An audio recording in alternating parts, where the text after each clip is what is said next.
Мұқағали Мақатаев үш бақытым. Ең бірінші бақытым халқым менің. Соған берем ойымның алтын кенін. Ол бар болса, мен бармын.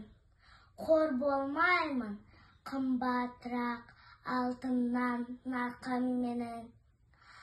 Ал екінші бақытым тілім менің.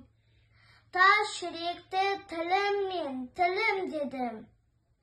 Кейде дүниеден түңілсем де, қасиетті тіліммен түңілмедім.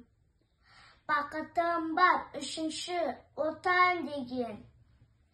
Құдай деген кім десе, отан дерем. Оты сөнген жалғанда жанбасын ба? Ойланбай-ақ кел дағы отау менен.